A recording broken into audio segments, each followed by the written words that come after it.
Boa tarde a todos. Eu sou a Suelen, estou na coordenação da Seccional Sul Fluminense. Quero aproveitar para agradecer, em nome da gestão Compromisso e Resistência, a Luta Não Para, a presença de todos vocês, assistentes sociais e estudantes, a presença de ter atendido o nosso convite, o presidente Maurílio, do Cefes, o presidente Rodrigo, do CRES Rio de Janeiro. Agradecer todos os nossos colaboradores, nossos trabalhadores e as pessoas que compõem a nossa gestão e a gestão do CRES, até mesmo do Cefes, que organizaram esse evento, com a temática sobre o sigilo, exercício profissional, que são temáticas que atravessam o nosso cotidiano de trabalho e são importantes. É de conhecimento de todos que o exercício profissional do assistente social não está inserido no mundo de fantasias, onde está imune à crise do capitalismo. Por isso, se torna um desafio trazer à tona um debate sem deixar de considerar as particularidades do fazer profissional, o qual apresenta situações muito objetivas.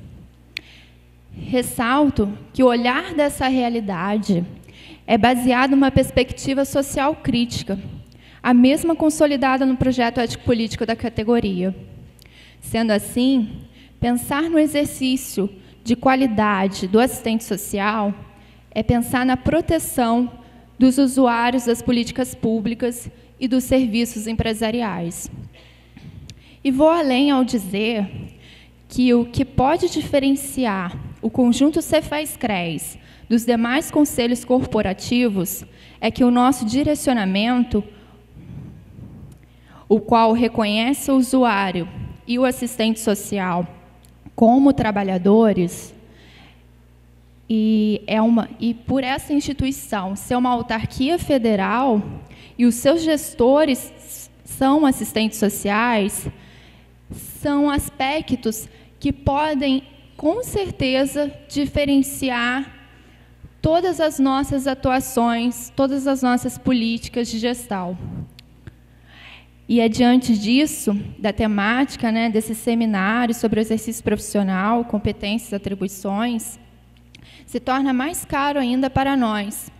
É um momento de dialogar, da gente poder compreender, quais são os aspectos do nosso Código de Ética, da Lei de Regulamentação, do projeto ético-político, que são importantes para a gente mostrar para os usuários, para a sociedade, e também nos identificar enquanto trabalhadores, mostrar qual é o serviço social que a gente defende, o que a gente quer do serviço social, do nosso fazer profissional para a sociedade. Por isso, eu digo a vocês que esse é um espaço de diálogo e que vocês são assistentes sociais, fazem parte desse conjunto e são responsáveis também pelos direcionamentos que são dados pela gestão. Então, quero aproveitar para agradecer mais uma vez e chamar aqui para compor a mesa o presidente Cefes, o Maurílio, o presidente do CRES, o Rodrigo, e a Paula Almeida, tesoureira da atual gestão, que fará a mediação entre as palestrantes. Obrigada. Mais uma vez, obrigada a todas e todos pela participação do nosso evento em comemoração ao mês do assistente social, que eu sempre falo, ao contrário das outras categorias, a gente não comemora só um dia, a gente comemora só um mês. E, para iniciar o nosso debate na nossa mesa hoje, no nosso seminário Competências e Atribuições do Assistente Social, eu vou passar a palavra ao presidente do Cefes, Maurílio. Boa tarde.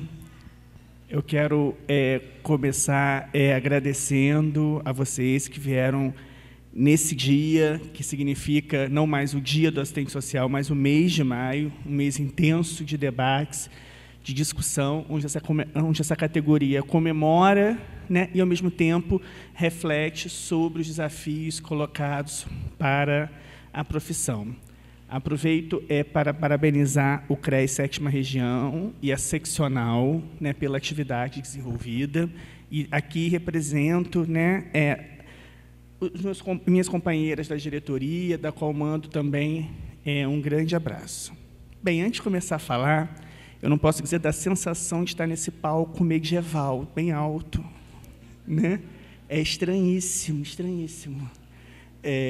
Mas espero que a nossa conversa se dê, né, na horizontalidade. Esse é o tom, né? Bem, parabenizando então a nós, estudantes, profissionais de serviço social.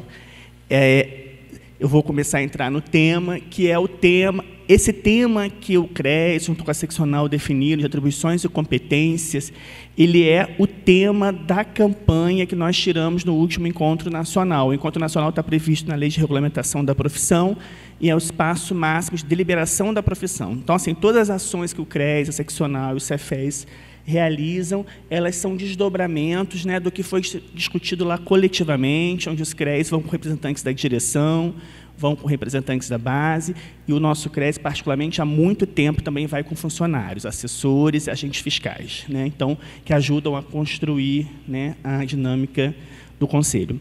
E lá nós tiramos esse tema, atribuições, competências e defesa das políticas públicas, que a comunicação transformou nesse slogan, que está aqui, né, do nosso lado, né, assistente social, profissional de luta, profissional presente pelas políticas públicas, pelos direitos humanos, né, traduziu essa ideia nossa e construiu também, né, essa imagem.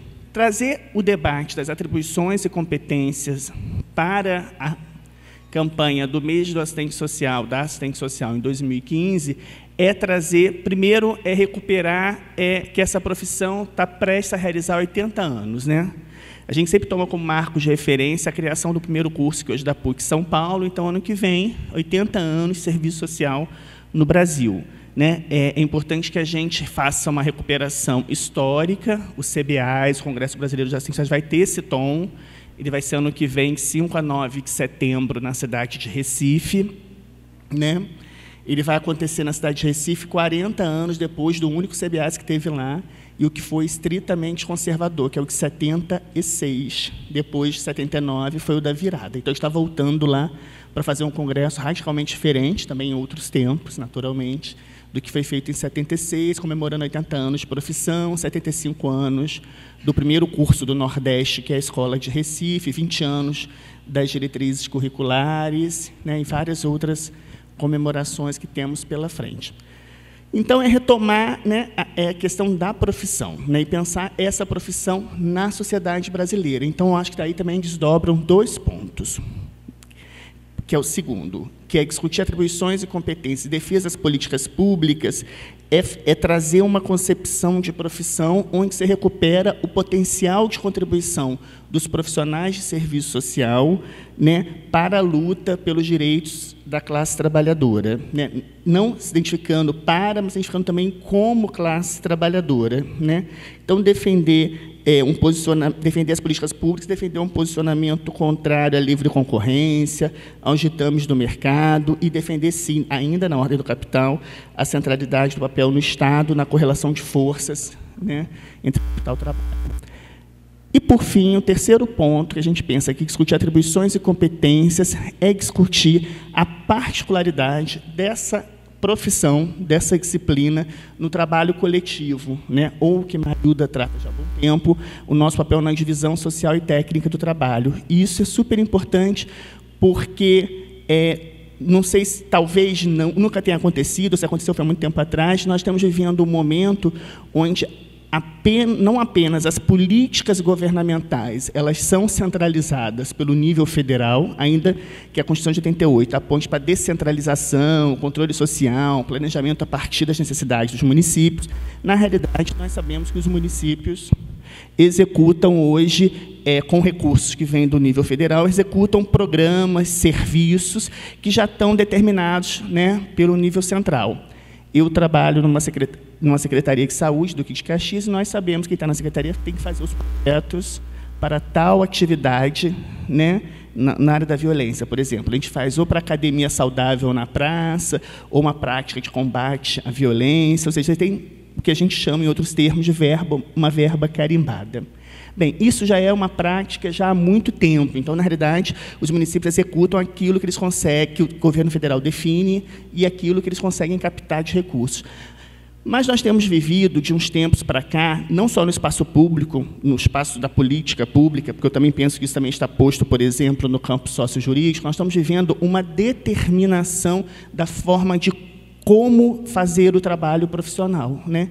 Então, vira e mexe, nós temos determinações da política que colocam se vamos atender em grupo ou não, se vamos atender com um profissional ou não, como vamos fazer o relatório, como será a nossa entrevista, como vai dar o prontuário, como que é o prontuário eletrônico, ou seja, várias questões que acabam, né, determinando ou tentando determinar essas ações. Então, o que o Conjunto Cefes Cresce faz hoje também com essa chamada atribuições e competências, é também, além de comemorar, além de dizer que a nossa concepção de atribuição e competência não é endógena, porque temos um compromisso também com as políticas públicas, está falhando, né? A nossa profissão só se justifica pela necessidade do usuário e da usuária que a gente atende. A gente também está chamando a atenção para pensar que atribuições, né, que já são mais claras, mas que competências podemos desenvolver, quais podemos ampliar e quais as que têm realmente relação com o nosso exercício profissional. Trocando em miúdos, não é a norma operacional do governo que vai ser minha referência para a intervenção profissional, ainda que ela seja algo importante. Então, eu acho que isso traz um bojo de reflexões que são importantes e que chegam muito nas comissões de orientação e fiscalização dos CREAs, né, a partir tanto da procura da categoria, como de constatações da COF, que é composta por assistentes sociais da direção. É muito bom quando tem assistentes sociais da base também participando, além dos agentes fiscais, que são assistentes sociais, trabalhadores contratados pelo Conselho. Bem, feito esse preâmbulo, eu acho que a discussão de atribuições e competências, ela pode partir a partir de uma reflexão que já está pacífica no Conjunto Cefes Cresce, né, que está na nossa lei, que é a contribuição da atribuição privativa, como aquelas ações que são vinculadas diretamente à profissão, como, por exemplo, a atribuição privativa a coordenar um curso de serviço social que sejam assistentes sociais. Então, está claro, como também uma outra dimensão, que é das competências profissionais, que na nossa lei está colocado como aquilo que temos capacidade para realizar, mas essa capacidade se dá a partir das nossas respostas, né? Então, portanto, está no campo da nossa capacidade de dar respostas às demandas que nos solicitam, mas que também podem ser solicitadas a outros profissionais. Esse é um ponto, né, legal para refletir. Se, por um lado, eu digo que as atribuições profissionais elas já estão esclarecidas entre nós, elas também elas não podem também ser entendidas como algo já, que, além de dado, algo perene, porque nós sabemos muito bem de que há sempre um processo à espreita nossa, né, da ideia da desregulamentação das profissões. Nós vivemos isso recentemente com a comunicação social, uma profissão que foi desregulamentada. Então, a ideia de pensar atribuições próprias não é pouca coisa, não é mesmo. Na experiência que a gente vem tendo de contato com outros países, poucos são os países que têm a organização e a estrutura que nós temos. Então, assim, em vários países ainda, o serviço social não é uma profissão universitária, ainda que seja menos isso.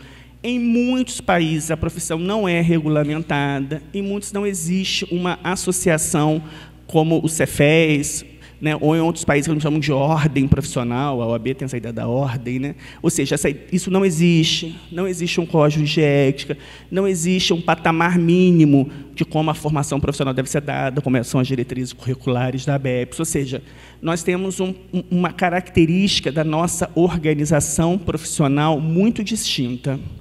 E isso nós devemos à capacidade de resposta que demos hoje, mas devemos às nossas pioneiras. Se a gente pensar que o serviço social foi criado em 1936 e que em 1947, 11 anos depois, já tínhamos códigos de ética, já tínhamos realizado o primeiro Congresso Brasileiro de Serviço Social, que essa passagem era bem parecido com a estrutura até hoje, apresentação de trabalhos, conferências, né?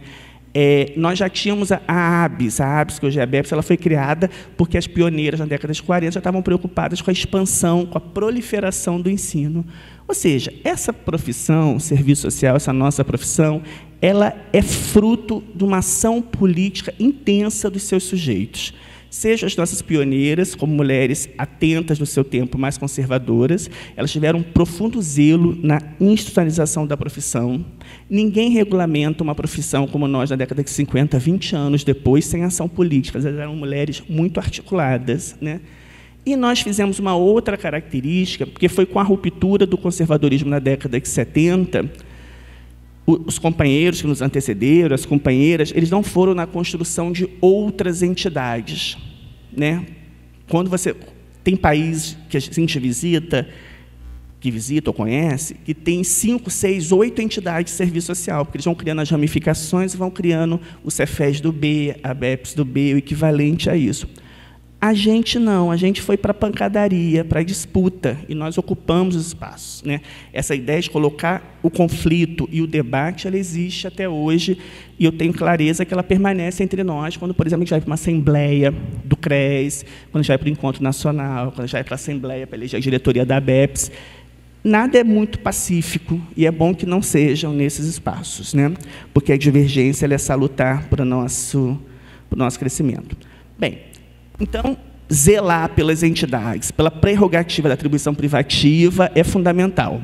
Mas o que eu quero refletir aqui um pouco mais é sobre a questão das competências profissionais, porque eu penso que elas são importantes nesse contexto especial do que eu coloquei, especialmente pensando no contexto do trabalho coletivo hoje, no trabalho que nós temos nos diferentes espaços ocupacionais com os outros profissionais, né? Vira e mexe a gente tem um debate se não estamos perdendo espaço, e, por outro lado, tem falas que estamos ganhando espaço, mas estamos ganhando aonde, como, que competências profissionais nós queremos afirmar e que competências profissionais nós queremos coletivamente negar, qual que nós podemos potencializar.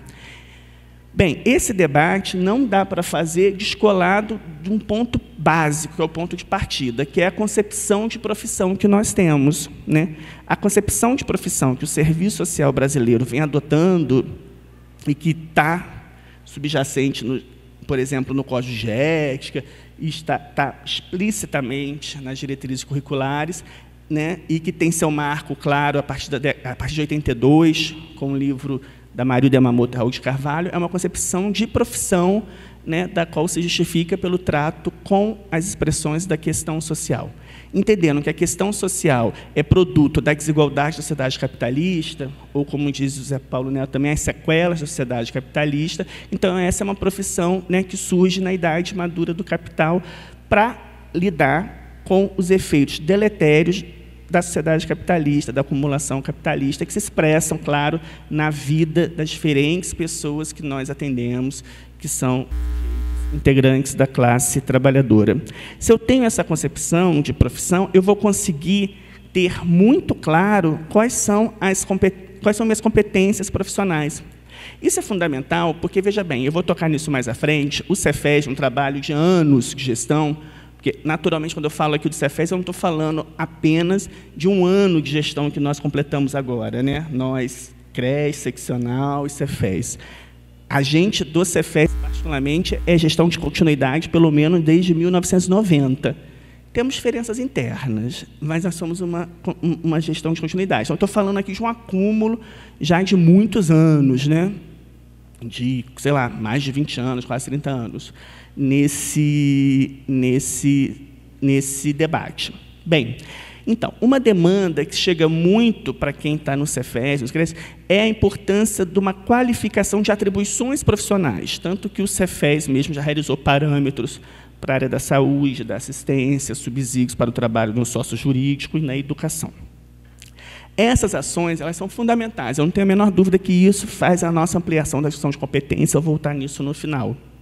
Mas, por outro lado, está colocada, e esse documento ele nega isso de uma forma positiva, esses documentos, está colocada a impossibilidade de elencar todas as ações que nós podemos fazer, porque nós atuamos num campo vasto, né? Então, a compreensão do que é a função social da profissão determina, né, o que podemos fazer e o que não podemos fazer nesse trabalho, né? Bem, para chegar nisso, eu gostaria de chamar a atenção para 2 pontos antes de continuar, que é o que a gente pode estar chamando do chão da profissão. Okay? Até aqui está dando para entender? Está claro? Se não tiver, vocês falam, por favor, tá? Bem, vamos para o chão, mas não é o chão, não. Vamos para o chão. Tem 2. Bem, o chão da profissão, onde nós atuamos, tem várias características. Eu vou chamar a atenção para 2, que eu acho que merecem ser refletidas aqui. O primeiro é uma caracterização, uma breve reflexão sobre o contexto que a gente vem vivendo de destituição de direitos da classe trabalhadora e a contra-reforma das políticas sociais. Vou passar por isso de maneira impressionista, mas não dá para a gente pensar atribuições e competências profissionais sem pensar a configuração tanto da destituição de direitos que avilta nós todos, nós e os usuários que atendemos, como também a contra-reforma do Estado também ela gera impactos na materialidade do nosso exercício profissional, né? Da nossa intervenção profissional.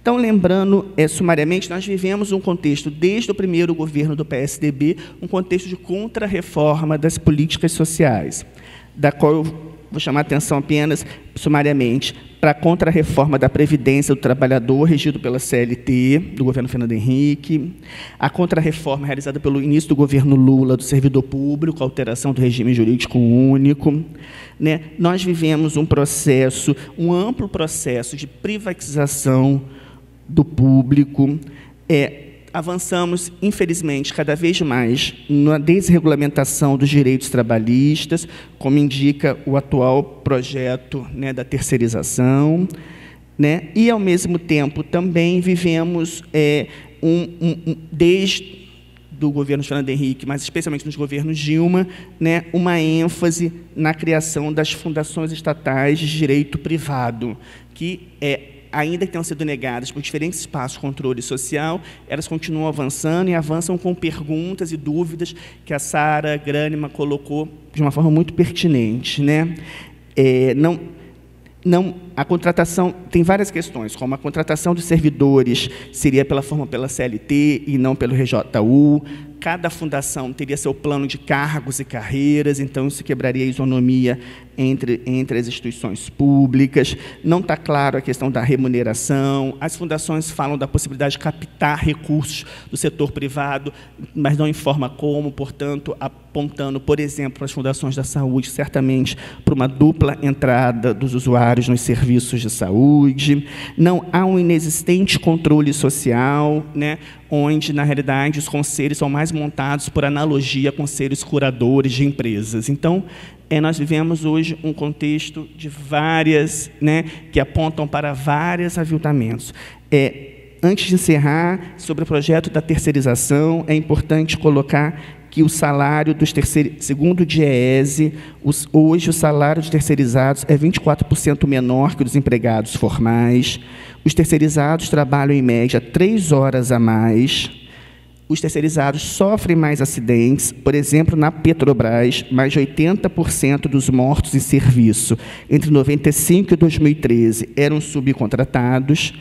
E, entre 2010 e 2014, cerca de 90% dos trabalhadores resgatados nos 10 maiores flagrantes de trabalho escravo, eles eram contratados supostamente como terceirizados, né?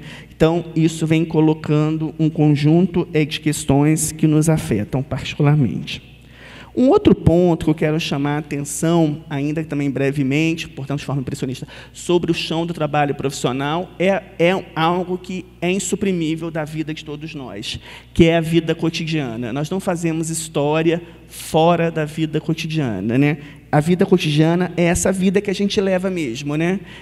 Nós, ao lidarmos no dia a dia com diferentes informações, fazemos diferentes ações, nós não podemos pensar extensivamente naquilo que fazemos. Por exemplo, se hoje de manhã, quando nós acordamos e fomos para o trabalho, sabendo que viríamos aqui à tarde para uma atividade do creche, Se cada um de nós, por exemplo, ao fazer um café, por exemplo, a gente gosta de café. Se a gente pensar no café, na sua plenitude, o que tem de força humana, o que significa o café para a história do Brasil, como aquele café foi colhido, quem torrou, quem moeu, a gente não toma café e não sai para trabalhar. Então, é isso, né?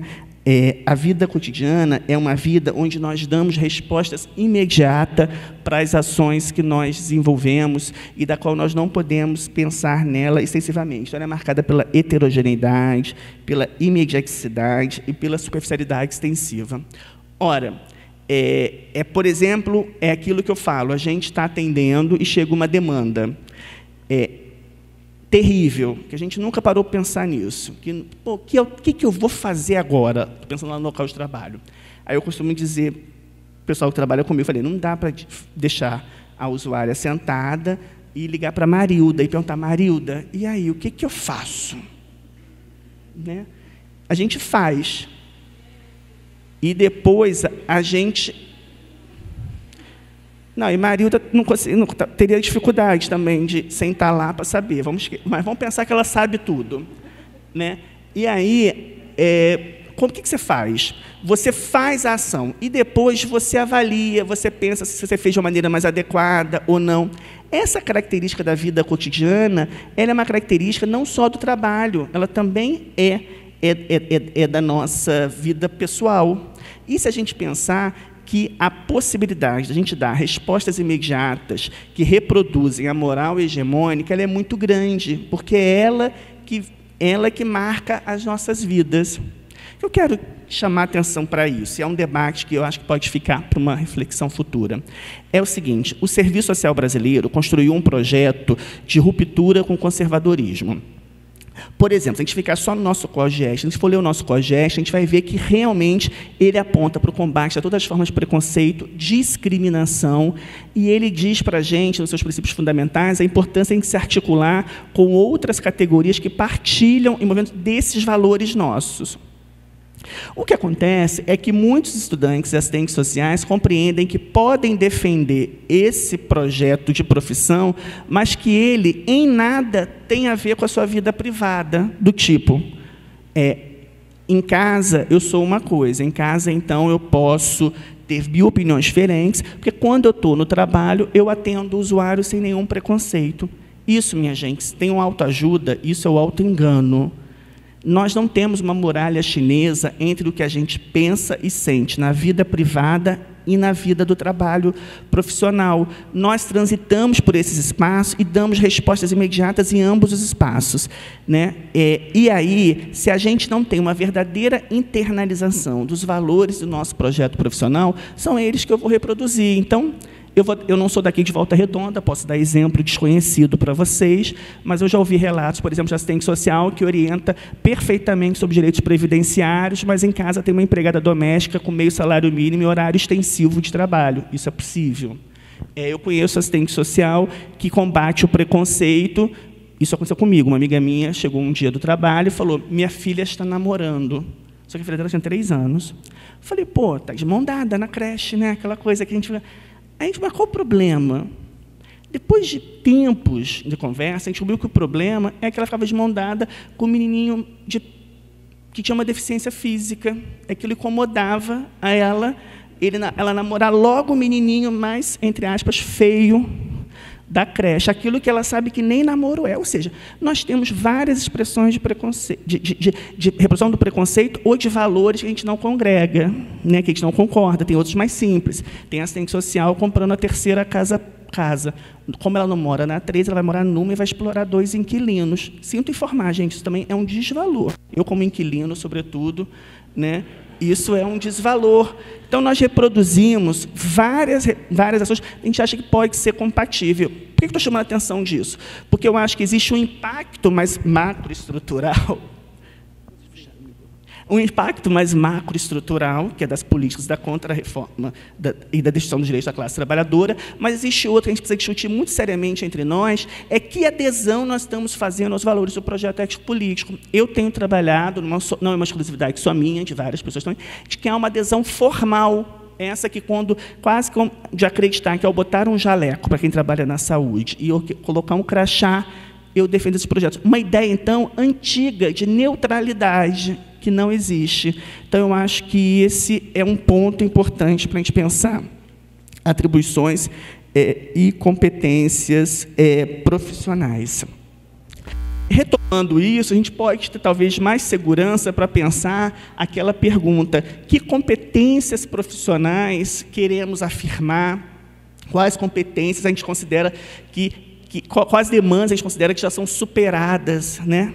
Bem, o primeiro ponto que eu tenho pensado é de que, se ao mesmo tempo o serviço social se justifica pelas diferentes expressões da questão social, por outro lado, podemos ficar presos a uma amarra de uma concepção generalista de profissão que abra mão dos exemplos, do miúdo, do que a realidade vem nos colocando. Como os assistentes, isso é a Marilda que fala, né? Como os assistentes sociais se inserem em diferentes trabalhos coletivos, né? Ainda que não mude, quem trabalha no pronto-socorro não é um assistente social diferente de quem trabalha na escola ou de quem trabalha com mobilização da população na favela, né? As diferentes pessoas da questão estão lá, mas existem particularidades, né, que são colocadas, né, para o exercício profissional. E eu tenho pensado que nessas particularidades a gente pode estar identificando alguns conjuntos de demandas que podem sim ser respondidas por nós e outras que não.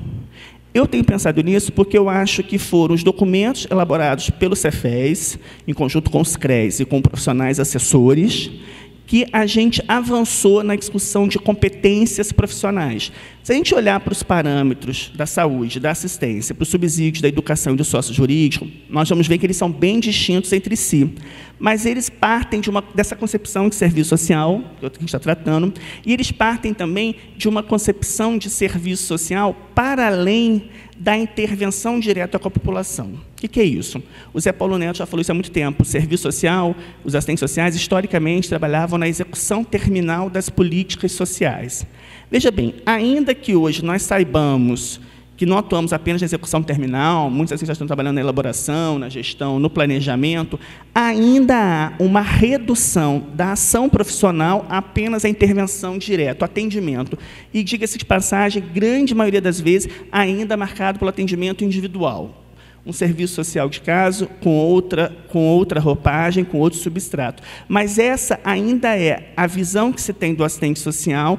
E eu acho que é a visão que nós temos também de nós mesmos, porque com a experiência que eu tive que estudar sobre assessoria e com a minha experiência da área da saúde, que muitas pessoas fazem formação em saúde pública, a gente percebe um conjunto de assistentes sociais que, inclusive, solicitam desligamento do CRES, porque dizem: agora eu não sou mais assistente social, agora eu sou sanitarista. Não, agora eu sou assessora do gabinete. Não, agora eu coordeno o setor do centro de estudos. Veja bem, todas as ações que o profissional conseguiu a partir da sua competência profissional, da sua capacidade maravilhosa de dar resposta e, portanto, aquilo que gera uma promoção, gera também, por vezes, a necessidade de não se identificar com esse profissional. Estamos só entre nós, podemos falar, então, né, estamos entre pares, né? Essa é uma fala que tem que se falar só para assistentes sociais e estudantes. Essa é a recuperação, então, da nossa histórica subalternidade profissional, né? Então, eu acho que os parâmetros, ele diz para a gente: não, serviço social não é só isso. O serviço social trabalha no planejamento, na assessoria, na gestão, na formação, portanto, uma concepção ampliada. Ele também dá um tom, mas, ao mesmo tempo, ele não abre mão das ações interventivas, mas ele nos apontam vários caminhos para além da forma clássica como a gente vem historicamente trabalhando, que é o atendimento direto à população. Então, eu percebo, hipótese, de que se a gente fica atento às demandas que emergem do nosso espaço, sem abrir mão da compreensão do que é a profissão, podemos construir e afirmar novas competências ou reafirmar competências profissionais a partir da baliza da profissão. Um exemplo que eu falei de afirmar, mas podemos falar de negar, né? 6 anos, o Cefes, junto com os CREAs, emitiu um posicionamento, né, de que o atendimento é psíquico, psicológico, algo análogo, não é exercício profissional do assistente social, aquilo que foi convencionado chamar como vedação do exercício do serviço social clínico. Isso está vinculado diretamente a essa concepção de profissão. É uma escolha teórico-política e ética, porque, afinal de contas, se a gente estudar os textos do Serviço Social norte-americano, que alguns de nós, eu sou dos mais velhos, a gente lia isso, né? Nós vamos ver uma clínica, uma proposta de atendimento psicoterapêutico, né? Da qual a gente estudava, mas eu fiz pesquisa, pelo menos do povo mais velho que nós, que está por aí, elas mesmo nunca executaram. A gente aprendia, mas isso nunca fez muita parte da nossa realidade profissional. Mas é uma concepção, né, que existe. Quando a gente nega porque, inclusive, não tem subsídio na formação profissional da gente, né? Isso é uma ação que o assistente social pode desenvolver, ação de clínica, mas é que exige dele uma formação complementar. E, portanto, ele não vai estar trabalhando mais como assistente social. No campo da discussão das competências, eu, pensando, e para finalizar, eu fiz um levantamento, né, uma breve reflexão do que o Cefes vem desenvolvendo sobre o campo, sobre a questão das competências profissionais. Eu acho que tem um campo de atividade que são estratégias mais imperativas e outras que são de formação, né? Eu queria chamar a atenção apenas para algumas. Eu queria chamar a atenção para a concepção da nossa Política Nacional de Fiscalização, que não é uma política punitiva, mas é uma política que trabalha com a dimensão educativa e, portanto, composta na dimensão político-pedagógica, dimensão normativa e disciplinadora e uma dimensão afirmativa de princípios e compromissos históricos. A nossa defesa do concurso público para todas as profissões e em todos os espaços socioocupacionais. A intervenção que temos tido no Fórum de Trabalhadores, particularmente no FENTAS, que é o Fórum de Trabalhadores da área da saúde, que possibilitou, desde 1999, o Cefes tem uma resolução entendendo o assistente social como profissional da área da saúde, e como também a nossa participação junto hoje no Fórum Nacional de Trabalhadores do SUAS. Agora, em julho, no final de junho, vai ter um seminário em Curitiba sobre a regulamentação do que já está aprovado dos profissionais de nível médio na política de assistência social. O Cefes está acompanhando intensamente, nós vamos lá para a discussão, não fazendo uma perspectiva, um debate endógeno, né, de defesa e de atribuições, mas também não numa perspectiva de estar plenamente atento do que aquilo pode interferir no trabalho profissional. Por que eu falo isso? Porque nós mesmos lutamos, a categoria lutou para que a assistência fosse política pública e que outros sujeitos entrassem em cena. Então, nosso problema não são os outros profissionais, nosso problema são as atribuições e prerrogativas profissionais nossas, a importância da nossa defesa. Eu gostaria de chamar a atenção para a Resolução 493, sobre as condições éticas e técnicas de trabalho, que são subsídios fundamentais para a intervenção na instituição, né?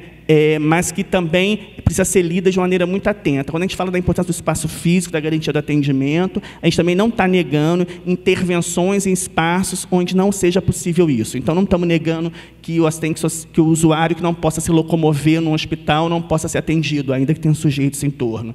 Não estamos negando a intervenção dos assistentes sociais na rua, seja na população de rua, com as nossas crianças, meninos, na intervenção profissional nos consultórios de rua. Nós estamos compreendendo a importância das condições éticas e técnicas na instituição, mas sabemos que existem necessidades da nossa intervenção profissional em outros espaços e não podemos, não devemos, na nossa opinião, não estar nesses espaços. Um outro ponto importante, gostaria de chamar a Resolução 557, sobre emissão de pareceres, laudos e opiniões técnicas. Ela é fundamental. Essa profissão tem no seu código de ética escrito o compromisso com o trabalho com os outros profissionais, no objetivo da garantia do trabalho interdisciplinar. Mas, ao mesmo tempo, nós temos a clareza de que o trabalho interdisciplinar não dilui as particularidades de cada profissão nessa intervenção. Então, há um estímulo nosso que o trabalho possa se dar coletivamente, que as intervenções possam ser feitas em conjunto, mas, se o serviço social tem uma função na divisão social e técnica do trabalho, essa requisição dessa profissão tem que estar colocada em todos os espaços, em todos os seus instrumentos. É por isso que a gente defende que o parecer seja um parecer do profissional de serviço social, porque, afinal de contas, esse profissional tem um objeto de intervenção muito claro. E um conjunto de atividades, para encerrar mesmo, né, de ações de debate que a gente vai fazendo e que eu acho que ajudam no debate da competência. Particularmente, vou ressaltar só um, pelo tempo, que é o seminário que a gente vai fazer mês que vem, dia 11 e 12, Seminário Nacional de Serviço Social, Atendimento a Serviço Social e Pessoas Transsexuais. Esse seminário, eu acho que ele é fundamental. Existem hoje já um conjunto de demandas que colocam para a gente sobre atendimento à pessoa trans. Primeiro, que a pessoa transexual, ela raramente é atendida nos nossos locais de trabalho quando não trabalhamos em centros de referência LGBT. Né? Ou seja, o transexual e a transexual não vivem nesse mundo, supostamente, porque eles não usam os recursos. Não, né? É algo que é a primeira questão para a gente atender. Onde se já atendeu uma pessoa trans? A primeira pergunta é essa. E nós sabemos que existem milhares. Então, a primeira questão é essa. O direito ao espaço público, à política. Mas também esse seminário é importante para que a gente discuta e tenha posicionamentos sobre a questão de crianças e a questão transexualizadora e, sobretudo, hoje, a portaria que regula o processo transexualizador no SUS, onde só 4 unidades de saúde no Brasil fazem esse serviço, não dão conta da demanda, e é uma portaria que, junto com a resolução do Conselho Federal de Medicina, os assistentes sociais têm enfrentado inúmeras questões, e isso nos provocou a realizar esse seminário, da qual nós vamos aprender, vamos discutir, e certamente mais à frente vamos tirar um posicionamento, um documento, uma resolução sobre as nossas competências profissionais. Enfim, competência profissional se faz com a capacidade de resposta que nós podemos dar às demandas que nos colocam. Mas essa capacidade de resposta não é apenas responsabilidade do profissional da ponta, é também dele e dela, mas é também dos órgãos de fiscalização da profissão, o conjunto Cefes-CREAS, é também da universidade, por meio da pesquisa e extensão, é também responsabilidade da ABEPS. Ou seja, é uma construção coletiva, e esse é o debate que a gente está provocando e espera estar amadurecendo e avançando. Que resposta nós podemos dar para as necessidades da classe trabalhadora que nós atendemos, porque esse é o objetivo fim dessa profissão. Pessoal, muito obrigado e agradeço pela paciência, por terem me ouvido.